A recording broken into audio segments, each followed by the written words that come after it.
Yeah.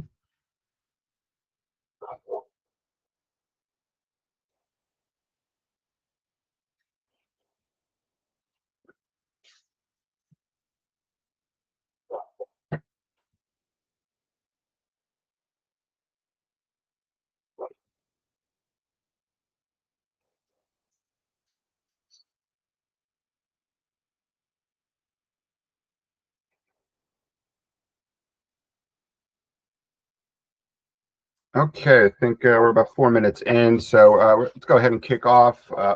This is being recorded for anybody that did register and was not able to attend. The recording will be available. Good morning, good afternoon for everybody, to everybody that's joined us. My name is Patrick. I'm joined by our preferred partner in DMARC, as well as my colleague Maurice. Today we'll be discussing DMARC and how it works to protect your brand, your business, your email, and talk a little bit about threats that we are seeing in the market and things that you should be aware of and conscious of in protecting your technology systems. As a quick round of introductions, my name is Patrick Della Pruta. I'm the VP of Engineering at Wursta. Wursta is a premier partner with Google.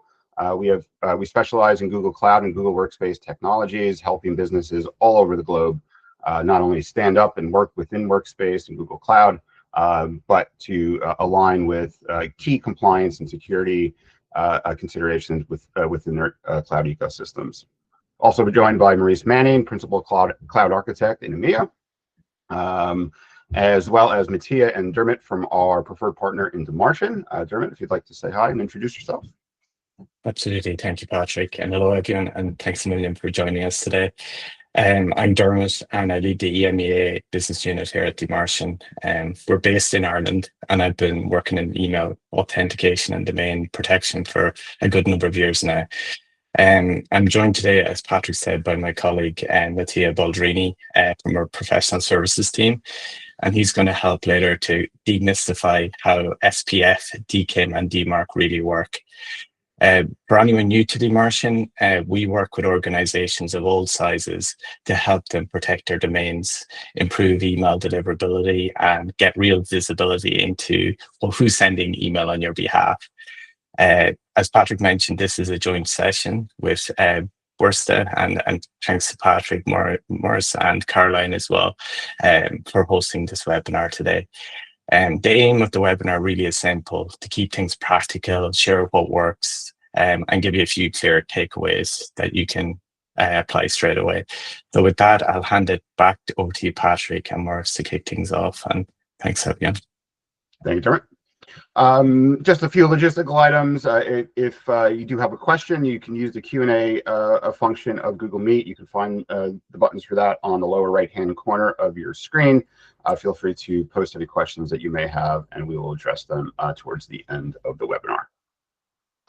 With that said, just a quick rundown on the agenda. We're going to take a look at sort of evolving threats, certainly now with AI in the mix, and key compliance considerations when we think about why DMARC is important. So we'll touch on that a little bit, and I'm going to hand it over to Mattia, who's going to walk through why SPF, DKIM, and DMARC actually work, why it's important, etc.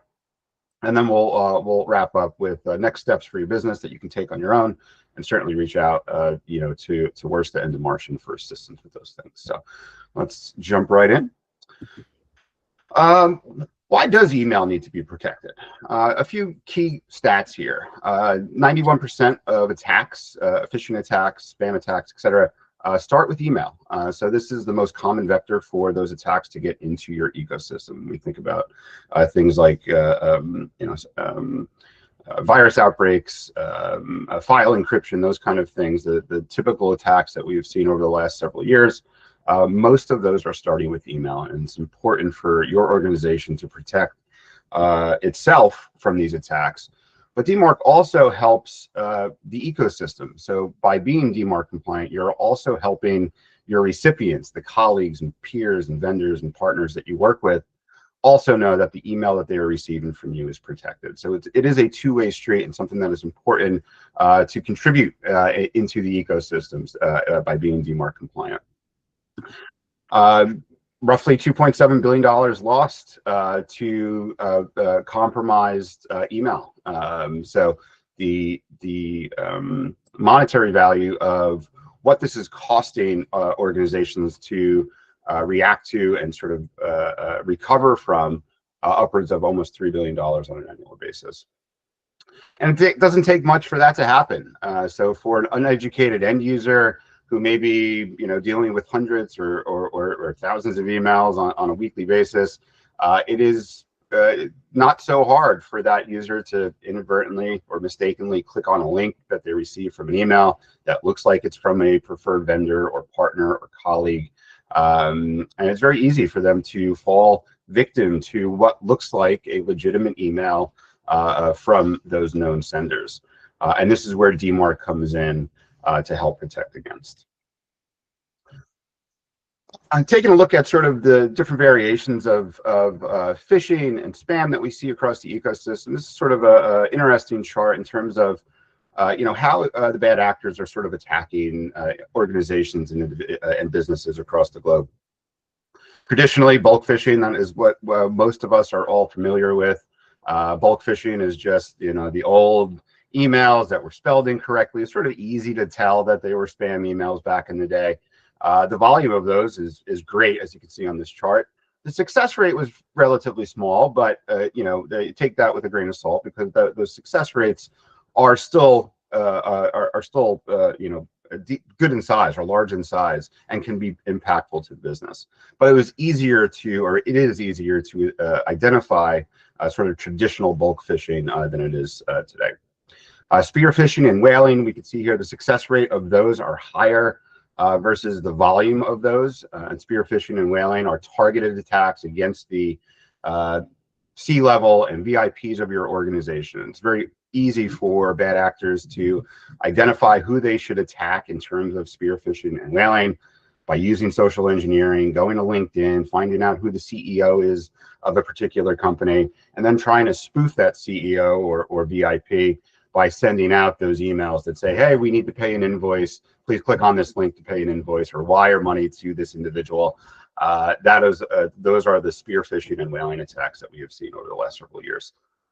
Clone phishing, speaking of, again, success rate higher, the volume of those was a little bit lower, but this is impersonating known senders, right? So for us here at Wursta, and I wouldn't expect this from DMARC, of course, but if as we talk to DMARC on a daily basis, it would be conceivable for us to get a cloned email that looks like it came from our partners at DMARC, and me fall victim to that, because I do expect to hear from our DMARC partners on a daily basis, right? So in a sophisticated attack like that, where the sending company has been compromised and they are cloning what looks like a legitimate email from those senders.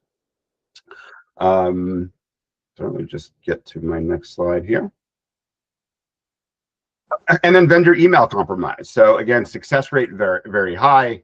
Volume of these is lower, but in the same as clone phishing, they are impersonating vendors. They're impersonating known senders. So this would be more of the mass emails that you may receive from systems like procurement systems, etc. Again, success rate is very high on these types of attacks. Sorry, I navigated too high.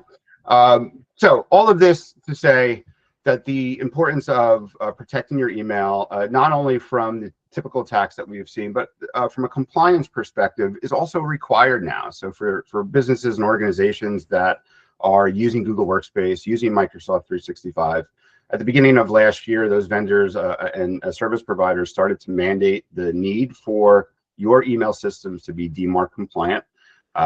They require and across all major sort of consumer providers are now expecting that your outbound email is protected by DMARC. So it is more important than ever to not only stay compliant with your preferred platform, whether that's 365 or Google Workspace, but again, to contribute to the ecosystem to make sure that, as we correspond with each other, everything is protected. Then I'm going to hand it over to Maurice, who's going to talk a little bit about more of the evolving threats and some of what we're seeing now with AI being in the middle. So Maurice, if you want to take this slide. Hey, thanks for that, Patrick. So leading straight into it, with the evolution of evolved tactics, state-sponsored attacks, people just trying it because they want to prove something so that they end up working for people like DMARC and Sophos and all sorts of other security companies. We have lots of the new wave, as we would call it. So we've got browser in browser, we've got AI phishing, we've got MFA fatigue. So, some of these things, browser in browser, where, you click on a link that looks exactly as you expect it to be, and then with code that's running in the background, they then have access through that code to then infiltrate other systems through the in your ecosystem. So you've heard about some of the breaches in the UK where the attack happened because they compromised an employee's ID, and it probably came through something as simple as either a browser in browser or potentially MFA fatigue. And then the attackers then had their way into all the systems that shut down people like Marks and Spencers, etc. But the one that's really prevalent right now, the one that that makes it even more important than ever that we pay attention to security and our email security in particular, and making sure that, as Patrick said, the ecosystem remains trustworthy and non-volatile, is AI. AI is now enhancing the types of attacks. I will quite happily admit, I'm very bad at typing. I can spell, but my typing is atrocious. So I type things, and we all get used to it, especially with texting. We get used to it. We work out what the word was meant to be, even though you might send the apology afterwards. We're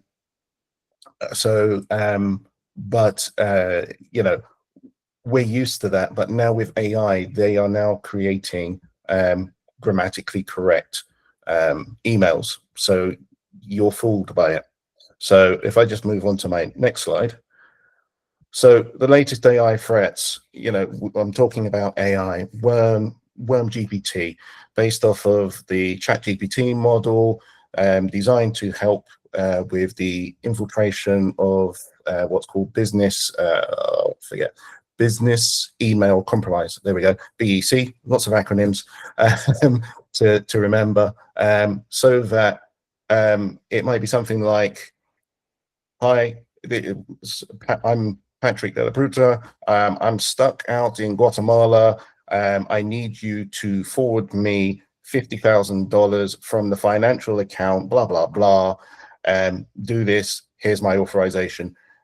And reading that, if they've done enough, so one of the things that we're not really talking about here, but social engineering, where they found maybe his Facebook profile and his LinkedIn profile, and maybe they've seen him on another webinar and they've got a video of it. They're using all of that information to not just write what we're used to, like a job persona, but they're using it to write a profile persona that GPT can then convincingly imitate him in his responses. Other sorts of things that we, sorry, I've lost it, sorry.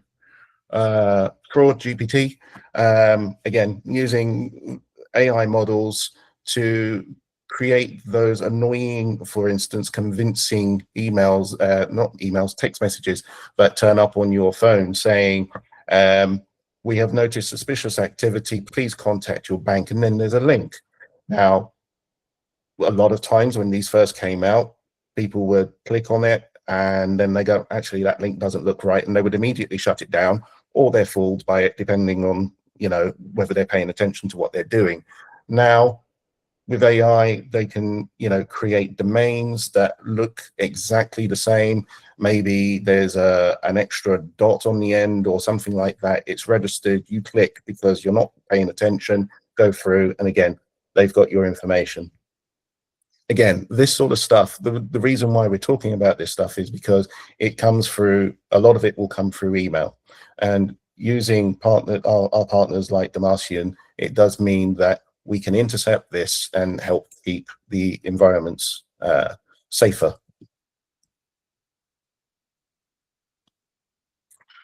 So I'm going to pass off to my colleague, Mattia, and he'll explain SPF and DKIM in more simple ways. Thank you very much, Maurice. And hello, everyone. Thanks again, Maurice and Patrick. I think that was a really good overview of the emerging threats out there right now. Now, to follow on the same line, let me show you one thing here. So I'm pretty sure that many of you at some point have received an email that looked like it came from your bank, like the one we have on the screen here. Now with AI, it's even, as Maurice was reminding, they looked even more as your bank, okay? So a lot better than the one you're seeing on the screen. But when you get those emails, sometimes something feels off a bit. And that feeling is phishing. So the important thing to understand is this. Attackers now don't really need to break into systems. They simply need to make it look like the email came from you. And as Patrick and Maurice mentioned earlier on, AI is now playing an even bigger role in all of this. So when email was invented many, many years ago, identity was not a security concern. And for a long time, anyone could send email on behalf of anybody else. And that's exactly why email authentication protocols like SPF, DKIM, and DMARC were introduced. You can think of them as identity checks for mail. Now, before I go any further, there's a quite important reality we have to acknowledge. Right now, an email that claiming to be from your domain can originate from many different places. Some of it is legitimate, some of it is phishing, and some of it may be from tools or services that were set up years ago and then forgotten. Without DMARC, that activity is really difficult to see. You don't have complete visibility, and you don't have full control. So now, instead of diving into acronyms or DNS records, there will be a couple of acronyms that we have to explain, but I'll keep them to a minimum. I want to explain how these protections work using something a little more familiar.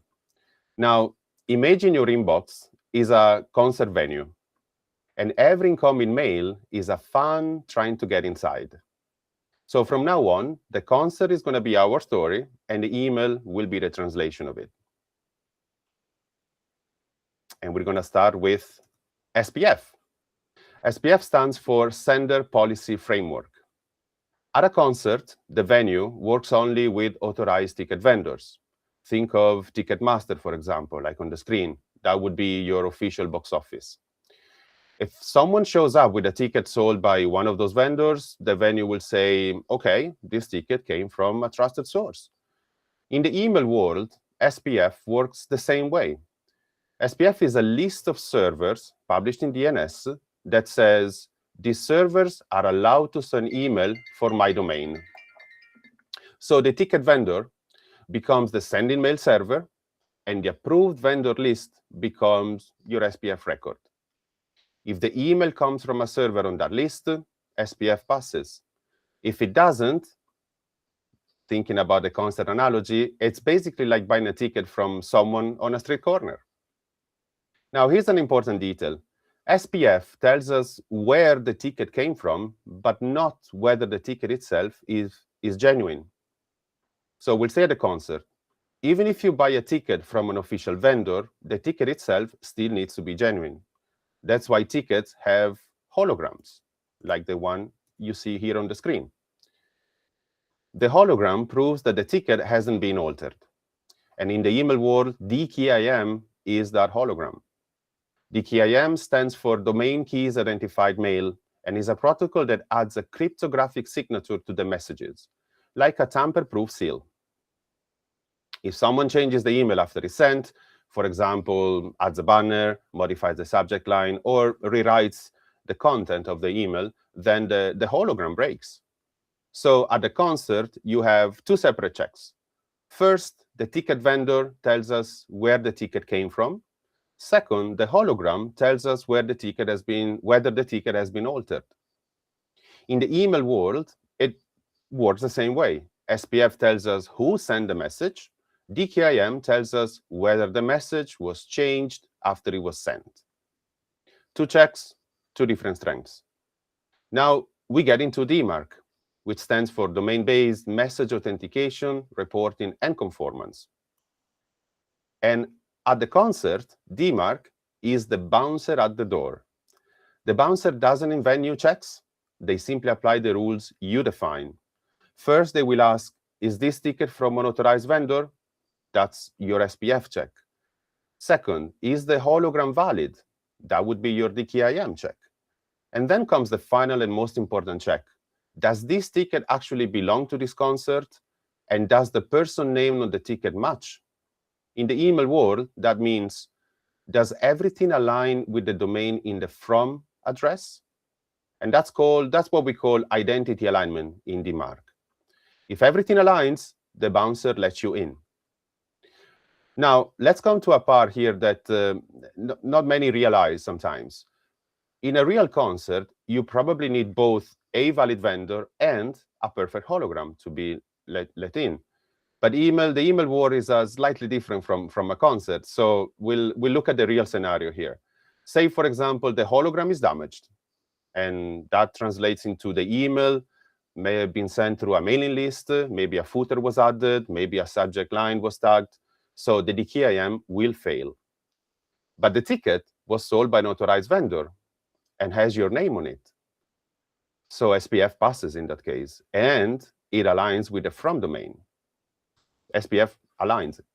The bouncer will look again at it and says, well, the hologram isn't really perfect, but this ticket came from a trusted seller. It's clearly for this concert, and the person's name matches. So the bouncer will let you in that case. And this is because DMARC only needs one aligned proof, either SPF or DKIM. Obviously, if both fail, unknown vendor, broken hologram, then the entry is denied. And this is where DMARC becomes really, really powerful. DMARC isn't just a check. It's your instructions to the bouncer. You get to decide what happens next. You can say, let them in, but keep notes. That would be your monitoring or none policy in DMARC. Or put them aside for inspection, and that equals to a quarantine policy in DMARC. Ultimately, block them completely, and that equals to a reject policy, which is, as we know, should be your ultimate goal in deploying DMARC in an organization. So for the first time, you're really not just guessing, you're in control of your email flow. And just like a real venue, the bouncer will keep logs, and that equals to DMARC reporting. It shows you every source using your domain, both unexpected and expected. So without DMARC, your domain operates in a more open way. With DMARC, you gain clear visibility into who's trying to walk in. So I'm going to leave you with this. Every email ecosystem is either open by default or intentionally controlled. Without DMARC, your domain is largely open. Messages can appear to come from your name without a consistent verification. With DMARC, you basically put someone at the door. You define the rules, you decide who gets in, and you decide what happens when something doesn't belong. So to recap, and I hope this is not too, it's a bit of a full slide, but it kind of recaps everything we said. At a concert, authorized vendors sell tickets. Holograms on tickets prevent tampering, and bouncers enforce the rules. In the email world, SPF controls who can send. DKIM protects the message integrity. And lastly, DMARC checks the identity alignment and decides what to do. When you put all three together, you're not just protecting your domain, you're protecting your brand, your customers, and pretty much everyone who trusts your name.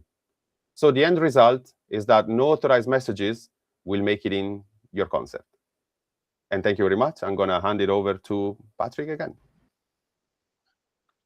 Thank you, Mattia. That was great. I love the concert analogy. I think it helps simplify exactly why these technologies are important. Great job. Thank you. So just to wrap up here, as we come close to time, I just want to talk a little bit about next steps, how Wursta and DMARC can help you. Next steps, I would encourage your organization to start evaluating where your email footprint is. Most major platforms like 365 and Google Workspace, SPF and DKIM have historically been required for setup. So it's all like, in all likelihood, you do have those controls in place. But I would start to evaluate where your email systems are, and start to pinpoint the known IT systems or the known systems within your IT ecosystem or your IT footprint. For example, we are using Google Workspace, we are using Salesforce, we are using MailChimp. Start to curate those known systems that are used within your organization and make note of what those are. In a recent deployment that we did for a customer, they came in blind. They had no idea, where their systems were. As we introduced and integrated DMARC into their ecosystem and allowed the reporting to percolate for a week or so, we were able to start to identify systems that the IT team had no idea were being used within the organization. Typically, it's going to be things like marketing systems, but it's very typical for IT developers and IT admins to start to spin up different servers that are sending out different notifications. And without DMARC in place, those systems can really be stood up unbeknownst to the resources responsible for email security, and thus causing a potential a gap in your security. So by having DMARC in place, you are getting that reporting. You are able to real-time identify the systems that are sending out email in your on your behalf, all within a simple UI that can track all of that. So for next steps, absolutely start to evaluate your internal IT systems, make a list or curate those systems, and reach out to Wursta and DMARC, and we can help stand up and implement a trial of DMARC so that you can have a purview into what your systems look like, how your email authentication looks across the board, and we would encourage that as your next step. And just remind you, these unsanctioned systems, those shadow IT systems that are being used by different pockets of your business, they pose a significant risk to your business by not being controlled. With that said, Wursta offers a complete set of professional services in and around Google Cloud, digital workplace services, so end user technology in Google Workspace and Gemini, managed services and support, cloud infrastructure support, full development, AI development as well, security and compliance, and Salesforce consulting. You can reach out to us directly. We will connect DMARC into that conversation if you're interested in exploring trials for DMARC. With that said, I'll open it up for Q&A. If there are any questions, I don't know if I saw any come in yet. Oh, I do see a couple questions. Yep, there were 3, I think, or 2. We have one that came in. How does an org know all systems that are sending mail on their behalf? Great question from Anonymous. And I touched on that just briefly here a second ago. It is hard to know. If there's been no control in your IT systems, up until now, it is really hard to know what is being used to send out email on your behalf. Uncontrolled, different pockets of the business will start to sign up for different services that send out email on your behalf. And with the lack of DMARC, you're not going to know what those systems are. So DMARC will help with that.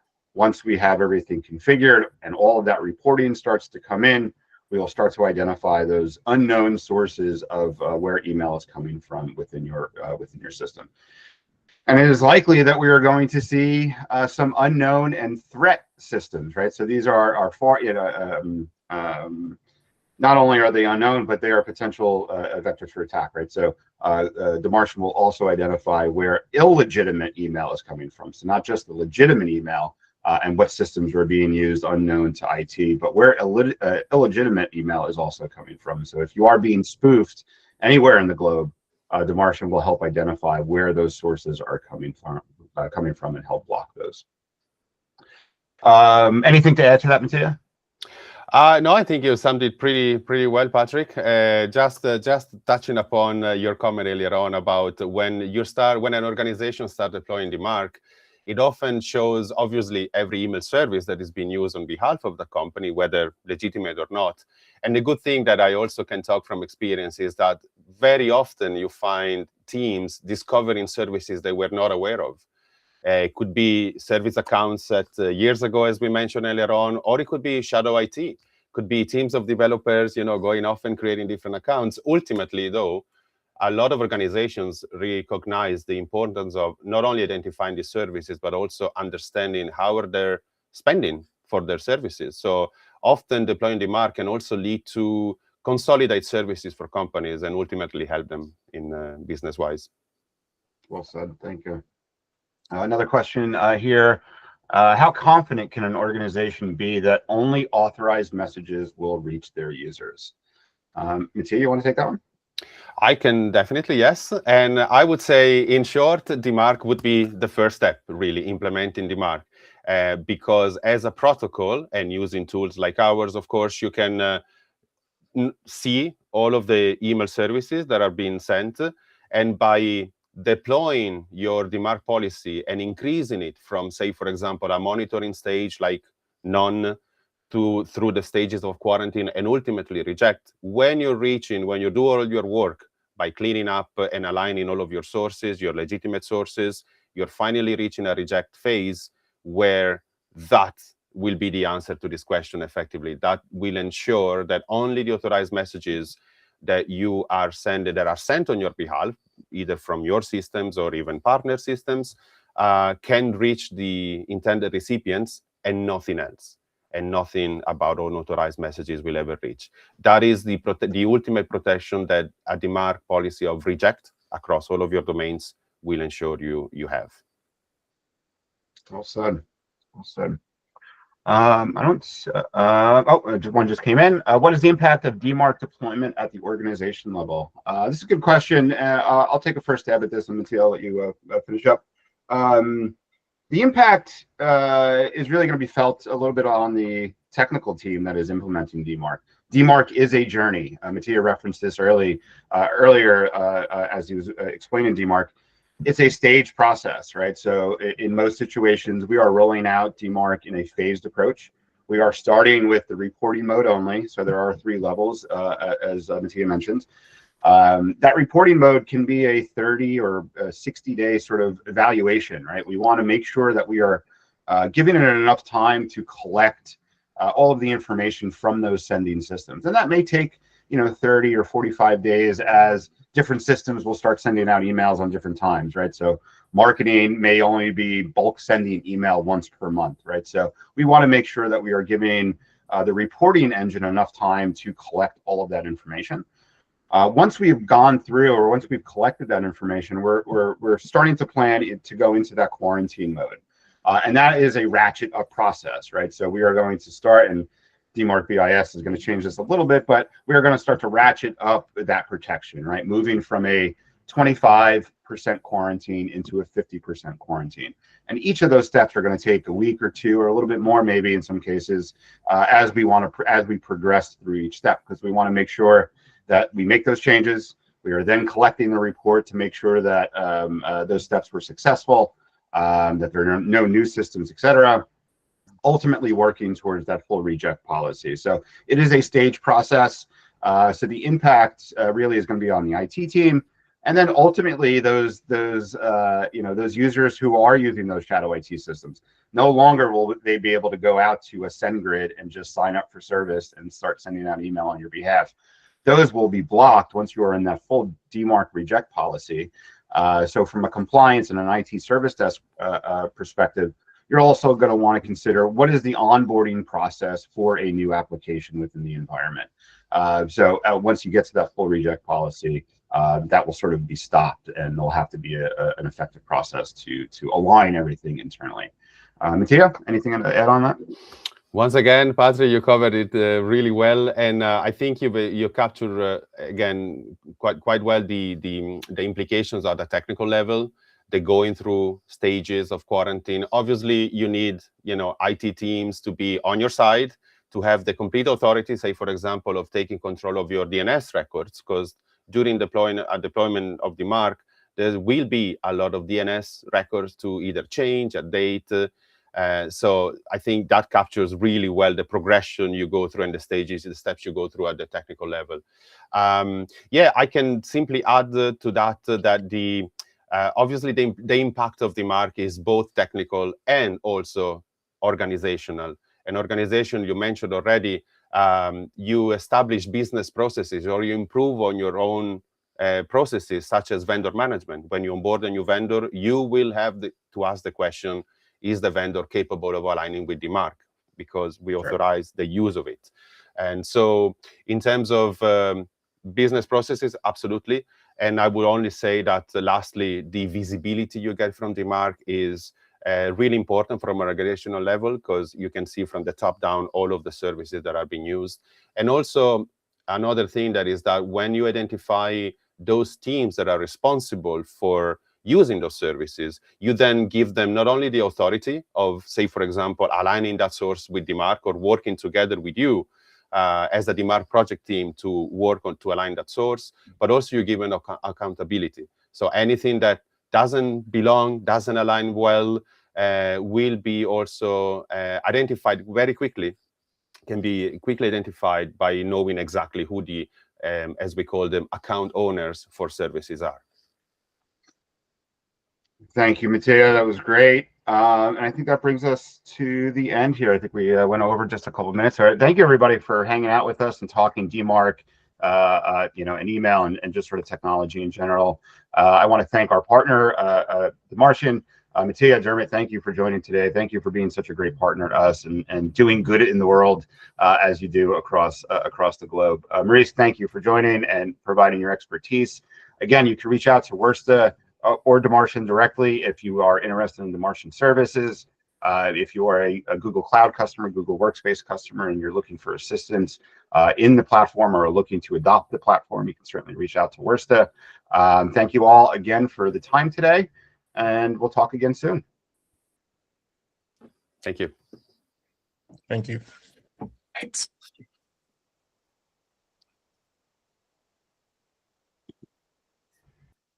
I think that went well. Thank you, guys.